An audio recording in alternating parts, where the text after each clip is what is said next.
Ever dreamed of owning your own private island? Birds singing, waves whiskering, zero neighbors judging your lawn flamingos. Yeah, so did one guy named Reynolds. He thought he'd bought paradise. Instead, he bought front row seats to the most chaotic HOA crossover episode ever filmed.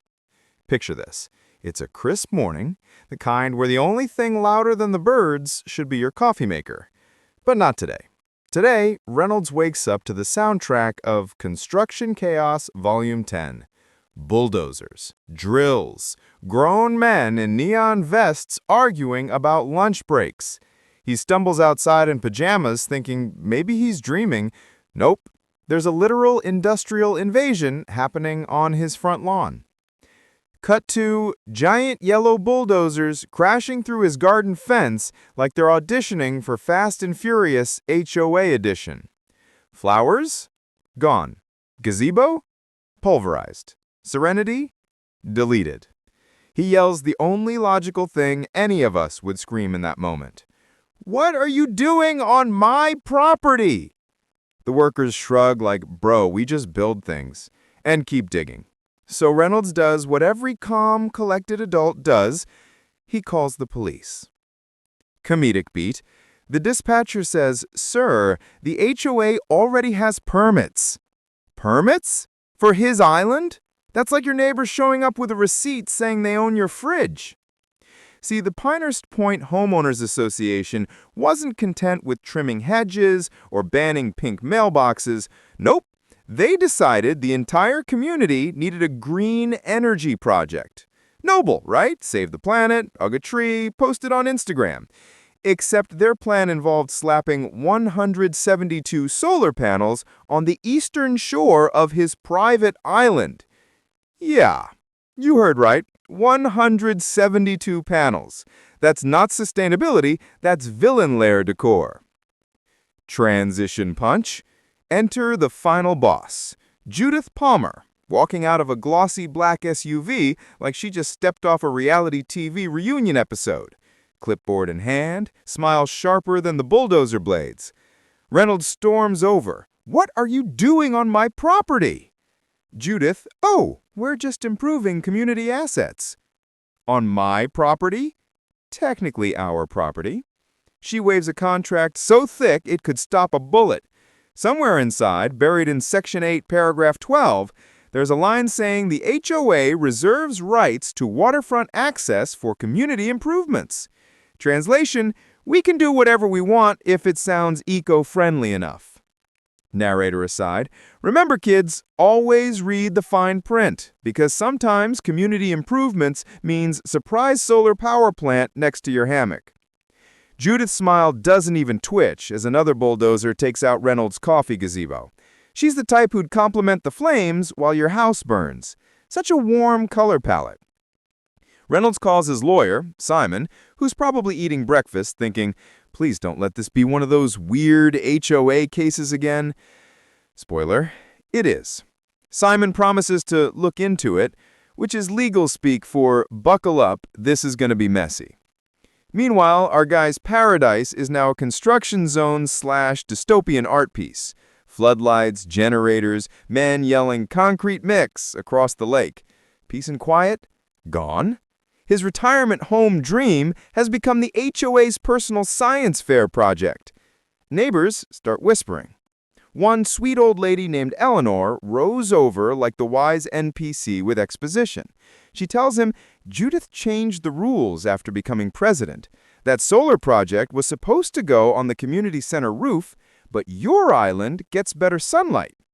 Then she drops the bomb. Judith actually tried to buy the island last year. Oh, so it's not about solar energy, it's about spite. Dynamic aside, fake poll. Quick poll, guys. If your HOA tried to install 172 panels on your private island, would you A, call your lawyer, B, move to Mars, or C, start your own army?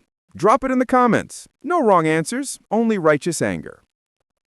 Reynolds isn't ready to declare war yet, but as he stands there watching his roses turn into rebar, something clicks. He realizes this isn't just an HOA misunderstanding, It's a power grab disguised as sustainability.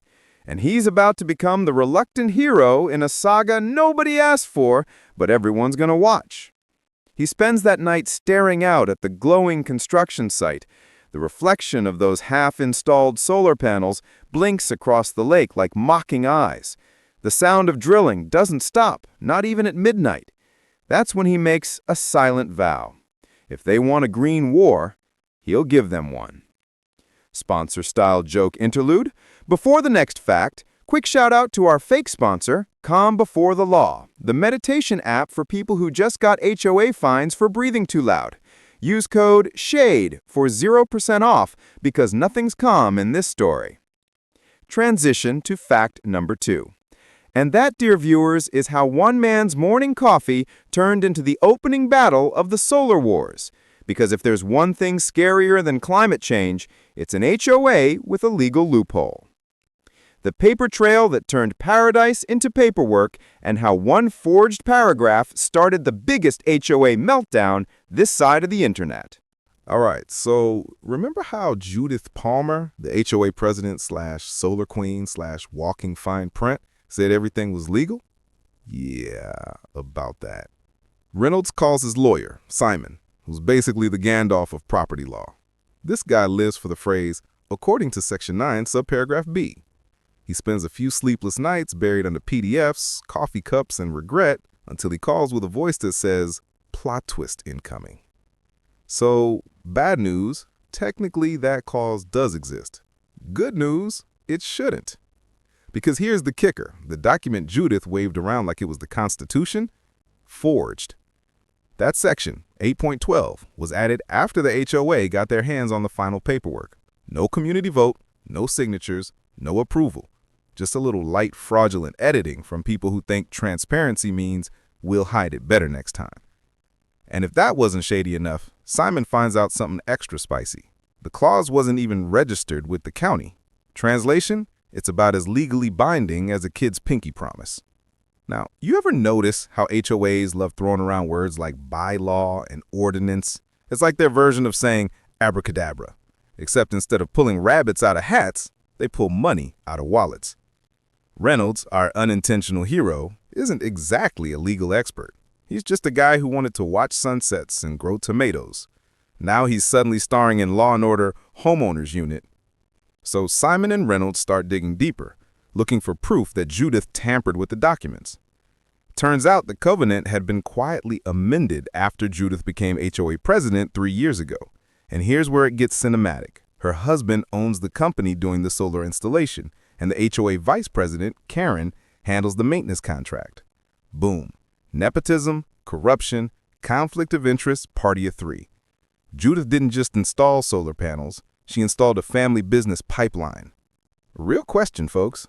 Is this still a green energy project if the only thing it powers is your bank account? Comment yes for irony, no for sending the feds. Eleanor, the wise neighbor / gossip oracle, confirms it. Judith tried to buy your island last year. The previous owner refused. So this isn't just about energy. It's revenge with solar efficiency. Meanwhile, the HOA holds a big community meeting to gaslight everyone into submission. Imagine a corporate TED Talk, but with more passive aggression. Judith stands there all smiles, explaining how the solar initiative will lower electricity bills by 35% and qualify the community for green tax credits. The crowd claps politely because nobody wants to get fined for not clapping.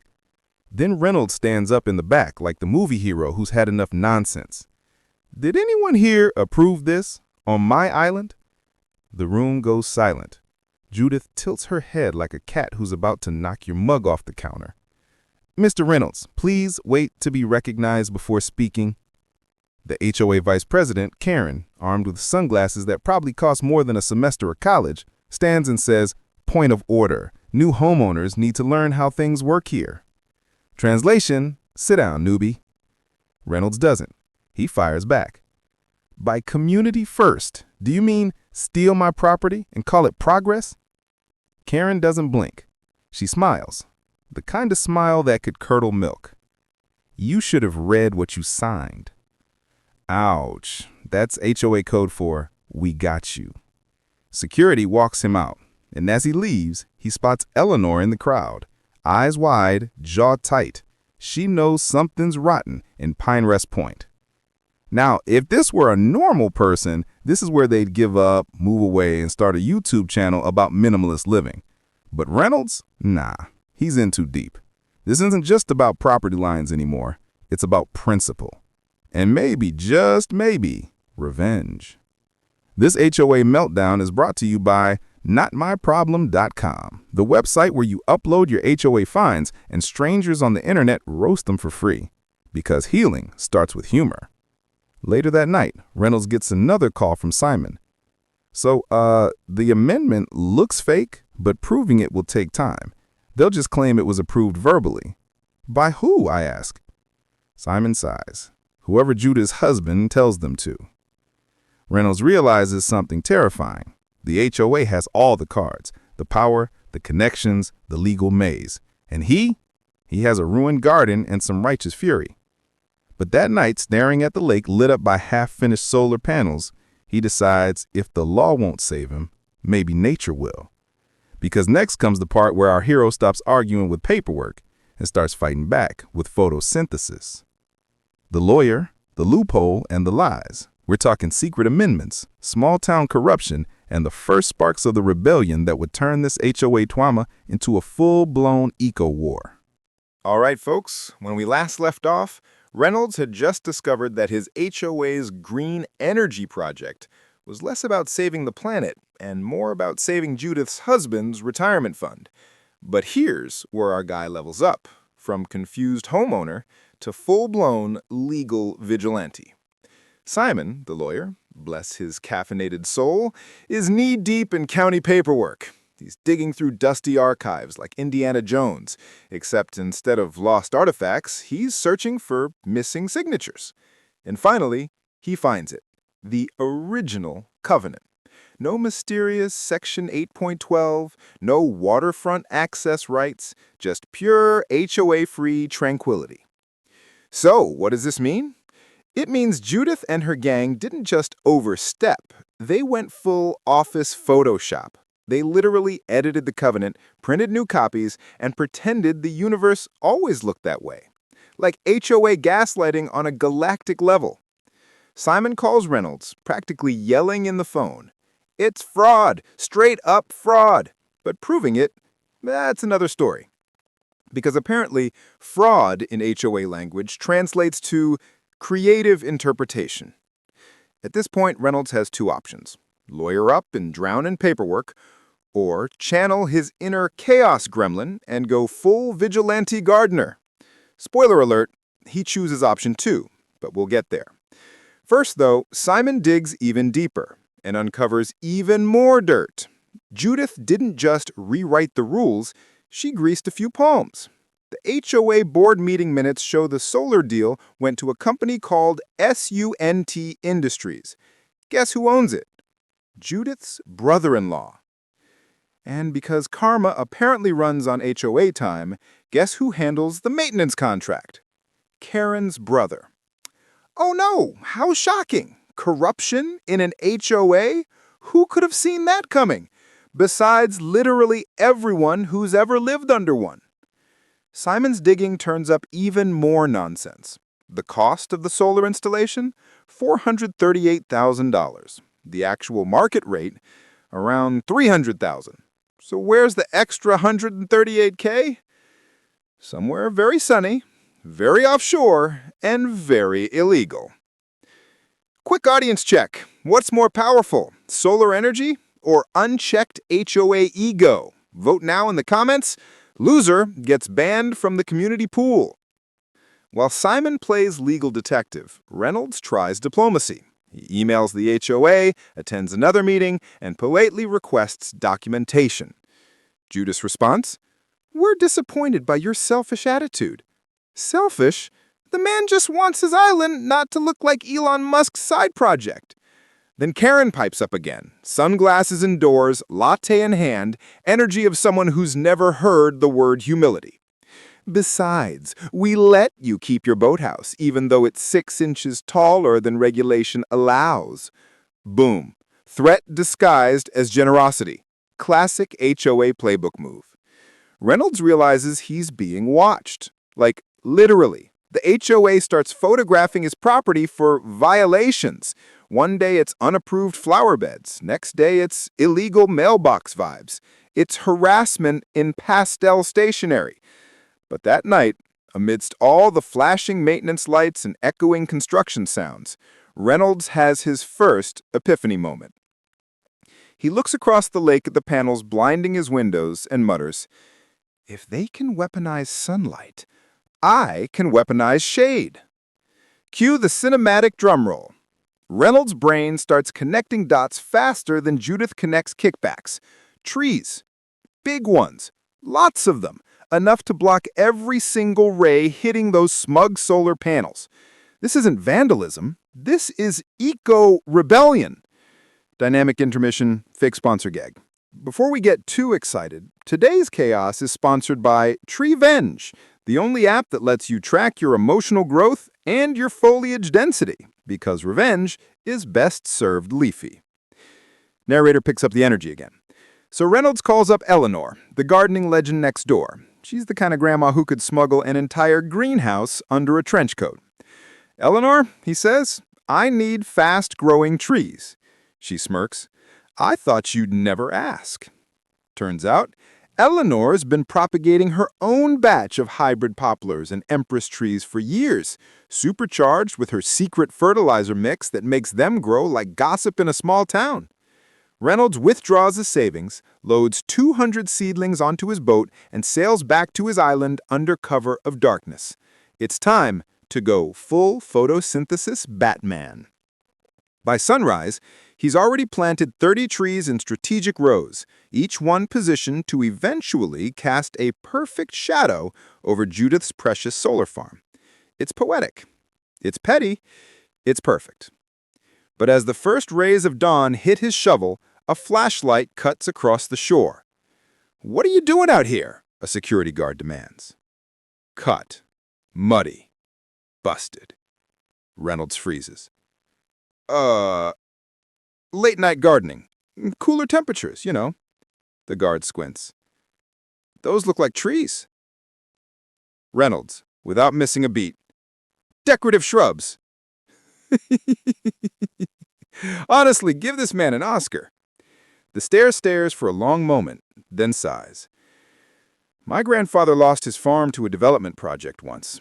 Never sat right with me." He switches off the flashlight. "You've got 3 more hours before I come back." That night, Reynolds becomes the planter of the lake. By dawn, 200 saplings stand like an army waiting for orders. But little does he know, Judith's spies are watching. And when the HOA declares war on nature itself, things are about to get a lot hotter. Literally. All right, folks, this is it. The moment our peaceful homeowner turns into the commander of the most passive-aggressive army in suburban history. Forget swords and shields. This war will be fought with roots, bark, and an iron will. So, picture it. It's 3 a.m., the lake is still, crickets chirp. Somewhere, Judith is probably dreaming about HOA domination. But on the far side of the island, Reynolds, mud-caked, exhausted, and powered purely by rage, is planting his first line of defense. 200 seedlings, 200 little soldiers, each one armed with the power of shade. And not just any trees, oh no. These are hybrid poplars and empress trees, genetically blessed by Eleanor, the neighborhood's unofficial queen of botany. You know that one older neighbor who knows everything about fertilizer ratios and HOA loopholes? Yeah, that's Eleanor, part garden guru, part rebellion architect. Her greenhouse is basically Area 51 for plants. You want fast growth? She's got fertilizers that could make a cactus bloom in Antarctica. When Reynolds tells her his plan, to block the solar panels with trees, Eleanor doesn't even blink. "I'll help you," she says. It's about time someone put those people in their place. She loads her boat like a horticultural arms dealer. Soil bags, fertilizer, 200 saplings, and a glint of mischief in her eyes. And just like that, Reynolds and Eleanor become the Robin Hood and Maid Marian of HOA resistance. Comedic side rant. Some people plant trees for oxygen, beauty, or the environment. These two? They plant for vengeance. This is environmentalism with attitude. As dawn breaks, the shoreline transforms into a grid of hope and defiance. Each sapling is perfectly placed, like a chess piece positioned to checkmate the sun itself. But then, spotlight. A flashlight beam hits Reynolds in the face. Cue dramatic music. It's the HOA night guard. Clipboard, badge, and that "I'm just here so I don't get fired" expression. "What are you doing out here so late?" Reynolds freezes. He's covered in dirt, holding a shovel, surrounded by hundreds of baby trees. What's the play? Honesty? Nope. Comedy. Late night gardening? Cooler at night. The guard squints. Those look like trees. Decorative shrubs, Reynolds shoots back. Smooth, legendary. The guard sighs like a man who's seen one too many HOA nightmares. "You've got 3 hours before I come back. I didn't see anything." Ladies and gentlemen, give it up for the unsung hero of this story, the night guard with a conscience. By sunrise, the shoreline is complete. 200 green flags of rebellion waving in the wind. Each one says, "This is my land, my rules." From that moment on, the island changes. Every sunrise, the new saplings stretch higher, like nature itself joining the fight. Reynolds tends to them daily, watering, measuring, whispering encouragement like a proud parent of leafy teenagers. And Eleanor, she's there every few days, bringing her secret fertilizer mix and home-baked muffins. "Fuel for the general," she jokes, handing him coffee in a mug that reads, "Make lawns great again." The trees start growing faster than anyone thought possible. 8, 10, 12 feet a year. By midsummer, they're already shoulder high. By autumn, they're starting to cast shadows. And let me tell you, nothing terrifies a corrupt HOA more than shade. Fake sponsor break, comedy interlude. This episode of HOA Wars is brought to you by Tree Mail, the only email service that sends your HOA complaints straight to compost.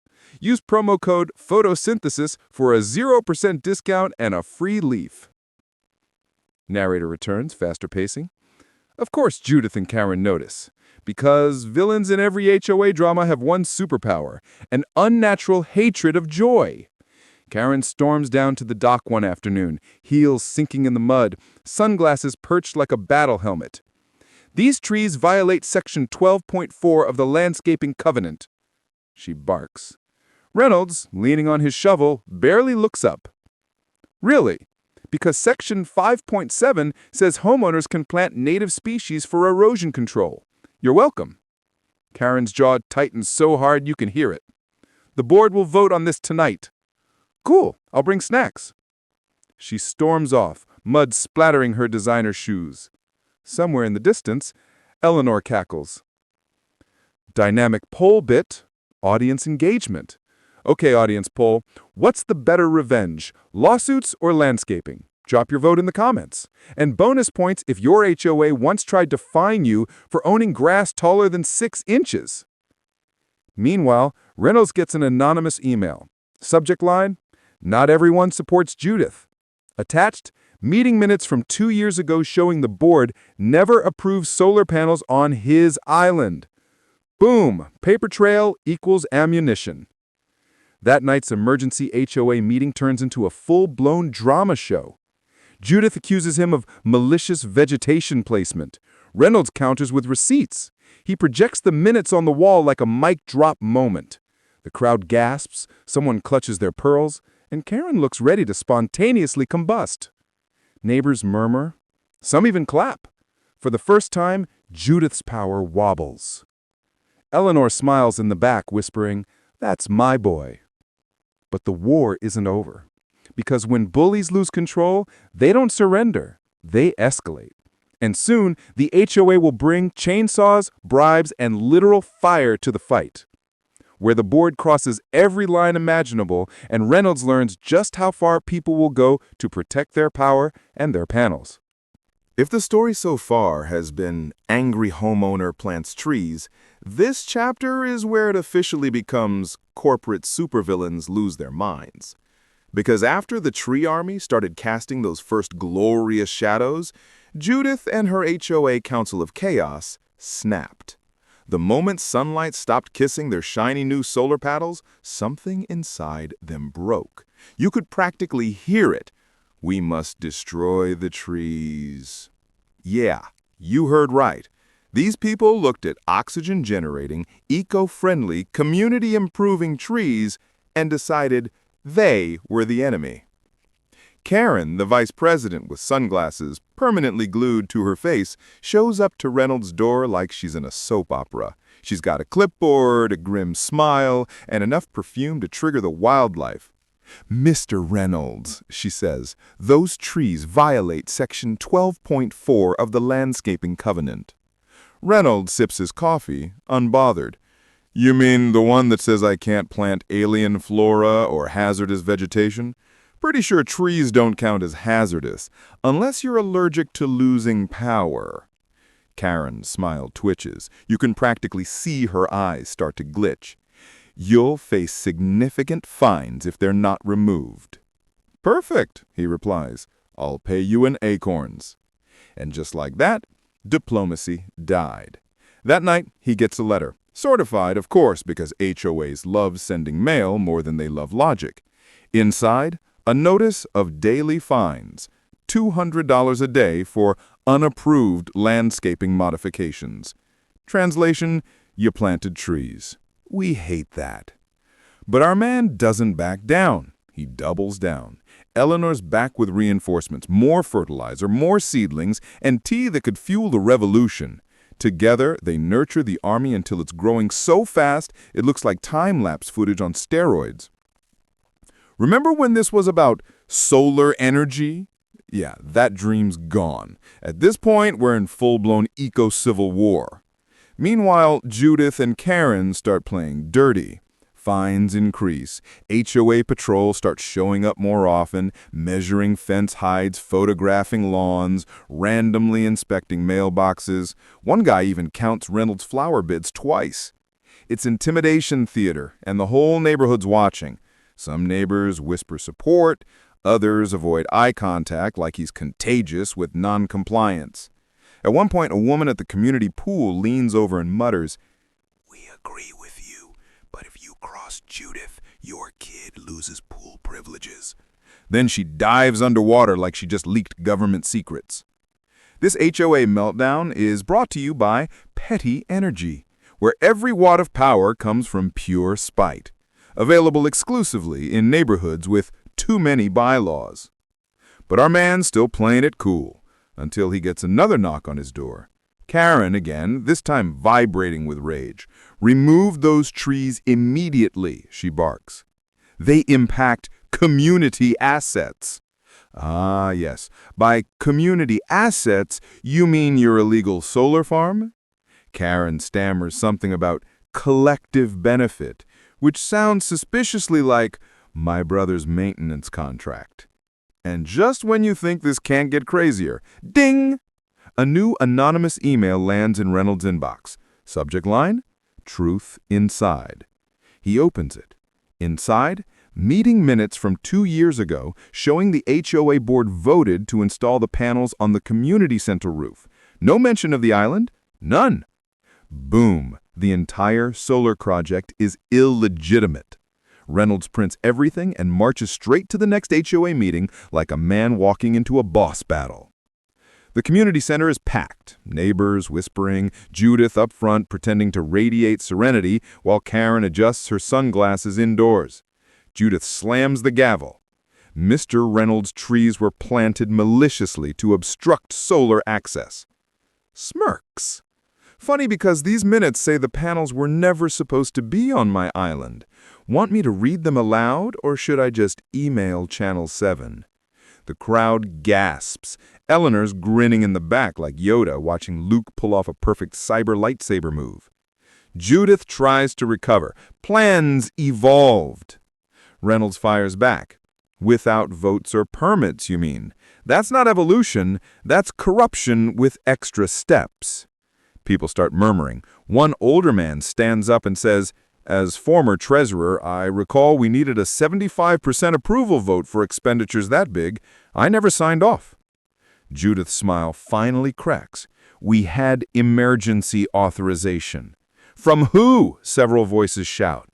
Chaos. Full-blown mutiny. Security steps in, trying to calm the crowd. Karen's tapping her heels like she's ready to combust. And through it all, Reynolds stands there, calm, collected, the man who dared to question the HOA overlords. That night, 3 neighbors knock on his door to offer help. A contractor, a journalist, and a retired treasurer who smells a scandal brewing. For the first time, Reynolds realizes he's not just fighting for himself anymore. He's fighting for everyone too, afraid to go against Judith. But remember, every rebellion has a price. And in the next round of the HOA wars, Judith stops pretending to be green and goes scorched earth. Literally. Where the HOA trades lawsuits for flamethrowers, karma strikes back with lightning, and the truth finally catches fire. Literally and figuratively. All right, viewers, grab your marshmallows because things are about to get literally heated. When last we left off, the HOA was cracking under pressure. Judith's fake authority was slipping, the community was whispering, and Reynolds, he was winning. But as every true villain knows, when logic fails, you light something on fire. 6 months have passed. The trees, huge, towering, majestic. They're throwing shade, physically and emotionally, right over those 172 solar panels. The panel's performance drops, and with it, Judith's last shred of sanity. She can't stand it. Her morning coffee now comes with a side of failure. Her HOA throne is wobbling. So what does she do? She calls in her minions. Early one morning, Reynolds wakes to a sound he'll never forget, the buzzing snarl of chainsaws. He runs to the shore, and there it is, HOA-hired landscapers cutting down his precious tree army. Chainsaws screaming, branches crashing, the smell of sap and betrayal in the air. He yells, "Who authorized this?" The foreman mutters something about fire safety work. Fire safety? It rained yesterday. This isn't safety, it's sabotage. You ever notice how every HOA excuse sounds like a middle school lie? It's not a fire, we're just, preemptively stopping one. Reynolds films everything.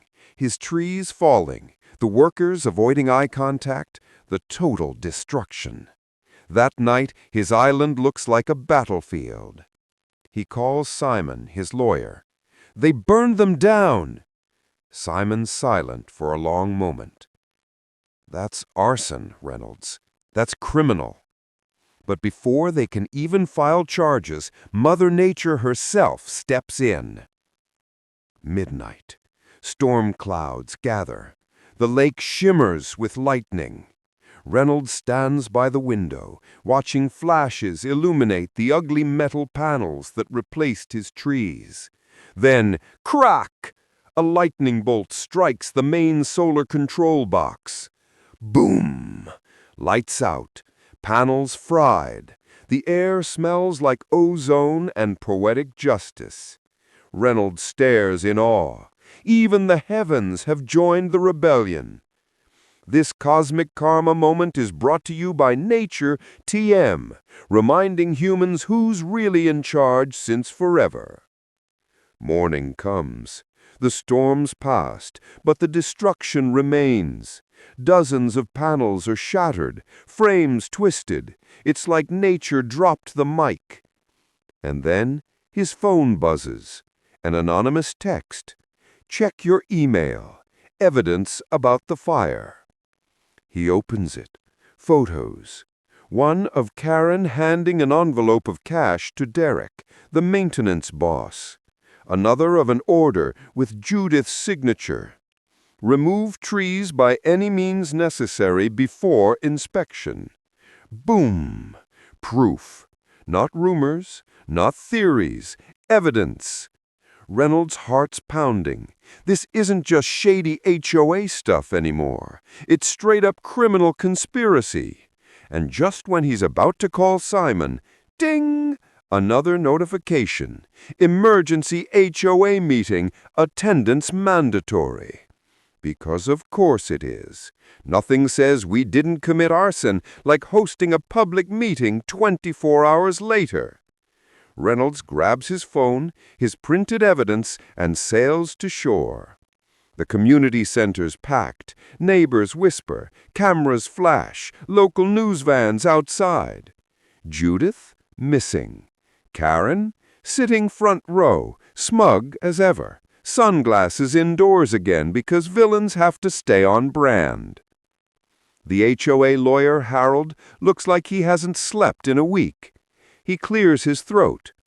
Miss Palmer sends her regrets. Someone yells, "You mean she's hiding?" The room erupts.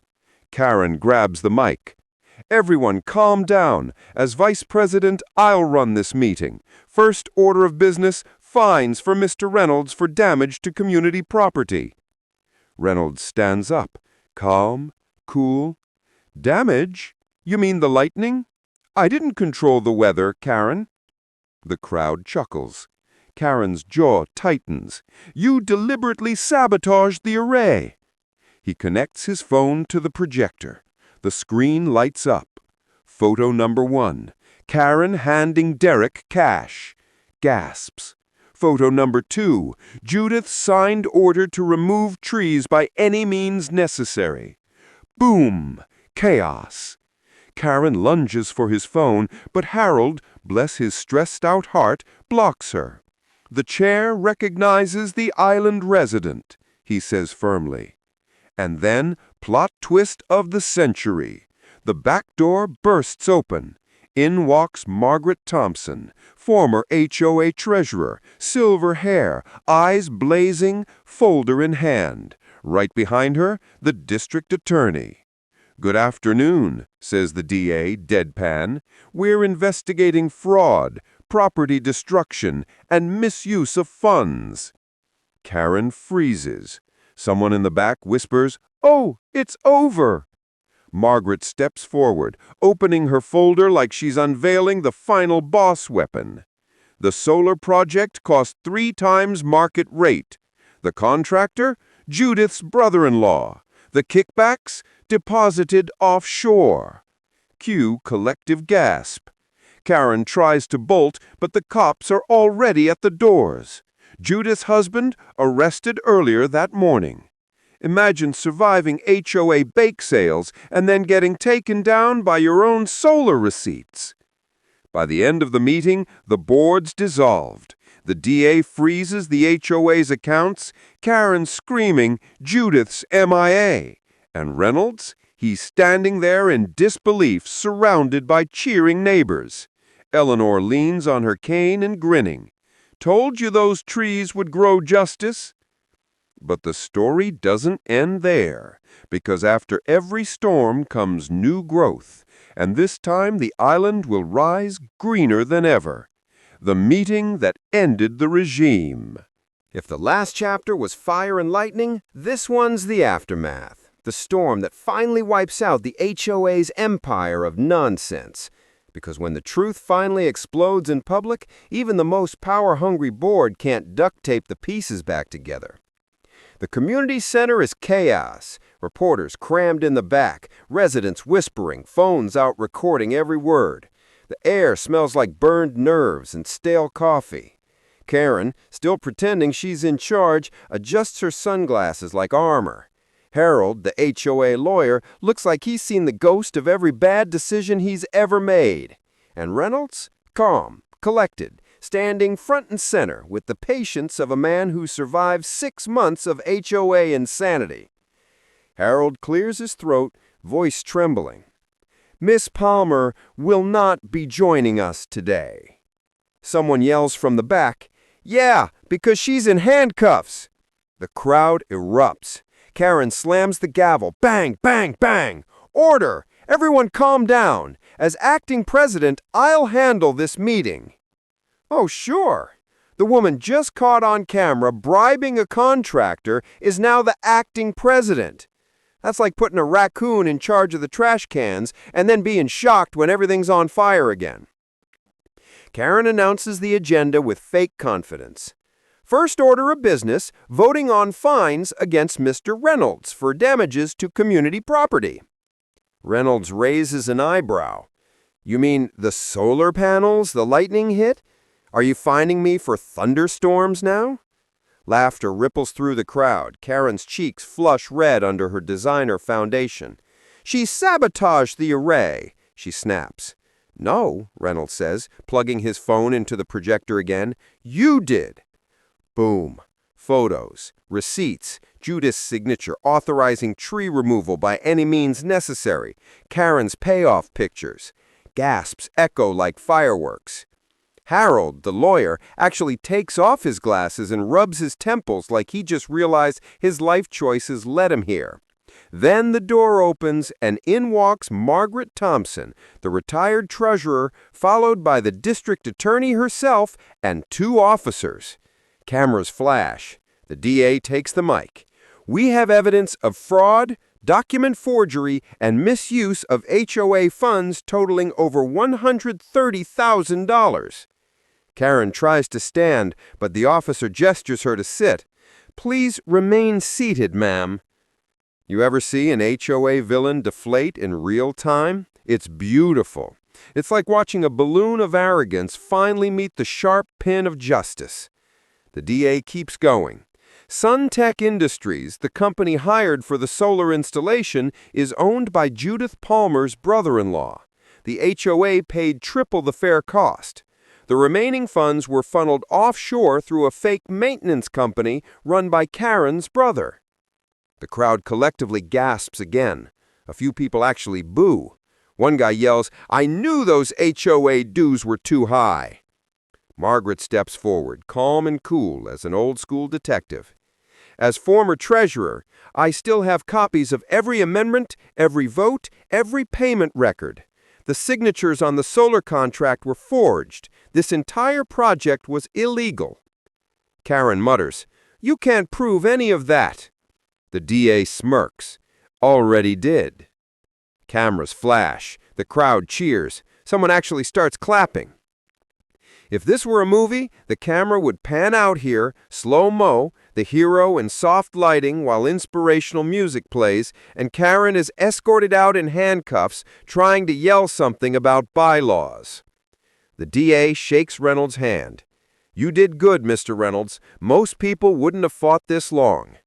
Well, I had help from 200 trees and one very angry grandma. The room laughs. The news anchors whisper sound bites into cameras. Massive HOA corruption exposed. Homeowners' tree army topples illegal solar project. By evening, the story hits local TV, then the internet, then everywhere.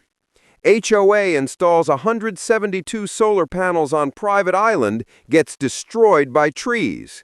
Instant viral gold. Reynolds' phone blows up with messages from strangers. Dude, you're my hero. Please start a gardening channel. How do I join the tree army? Quick poll, chat. If your HOA pulled this, would you A, plant trees, B, plant evidence, or C, move to Antarctica? Drop your answers below. Bonus points if you've ever fought an HOA boss battle yourself.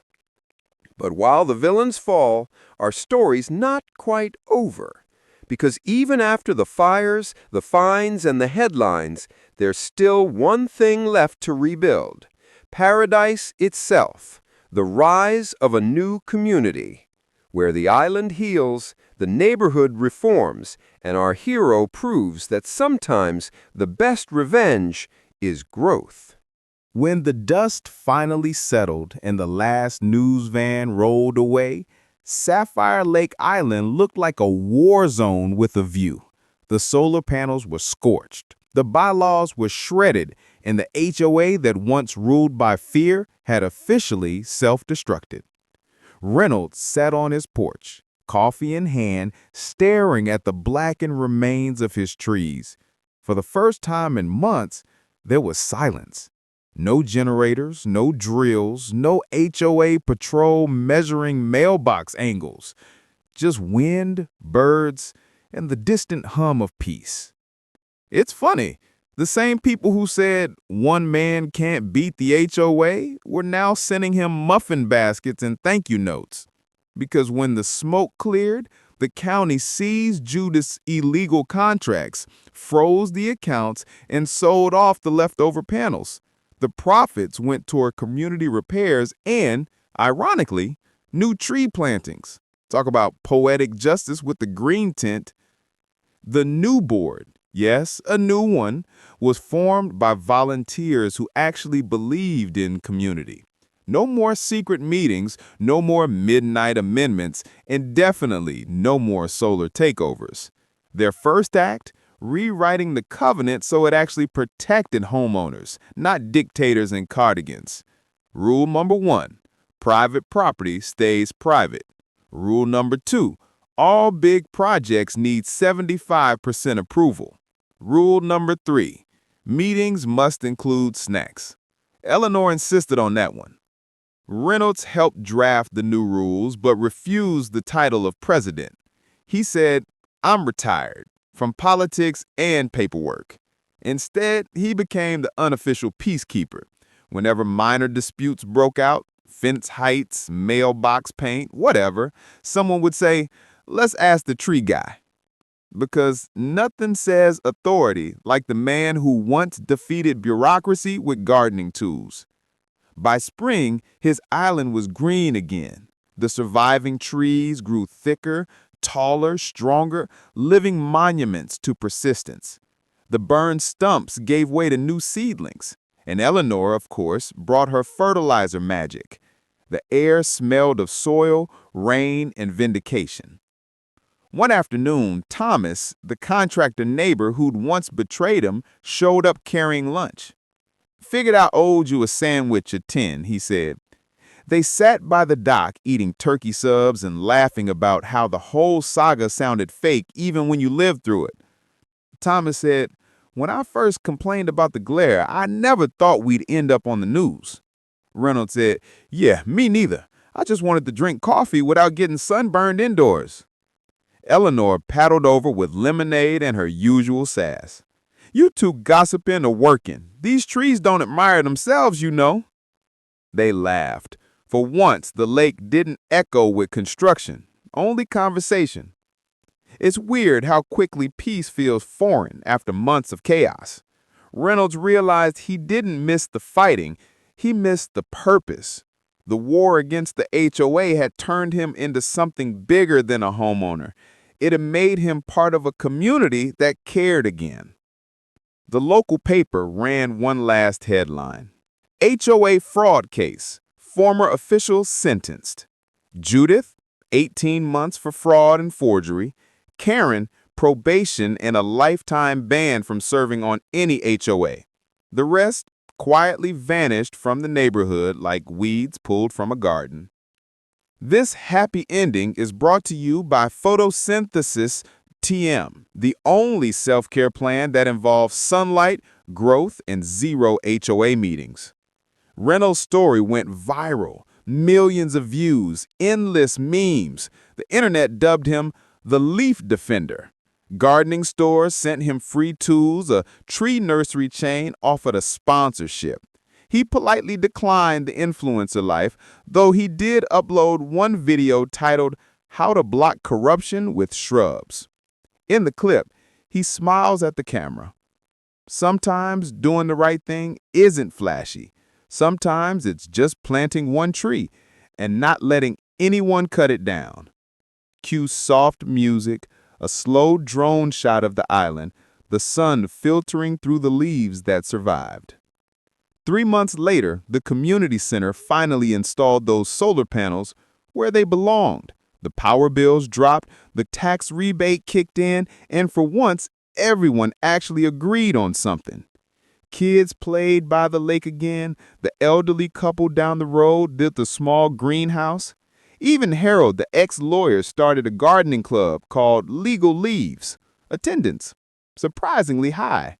And Reynolds, he finally got his mornings back. No alarms, no bulldozers, just birds, sunlight, and the gentle rustle of the trees that once were weapons and were now symbols. If there's a moral here, and let's be real, YouTube loves a moral, it's this. Don't underestimate a homeowner with a shovel, a grudge, and Google access to local zoning laws. Sometimes justice doesn't arrive in a courtroom. Sometimes it arrives with roots, branches, and just enough shade to remind power where it belongs, under the trees.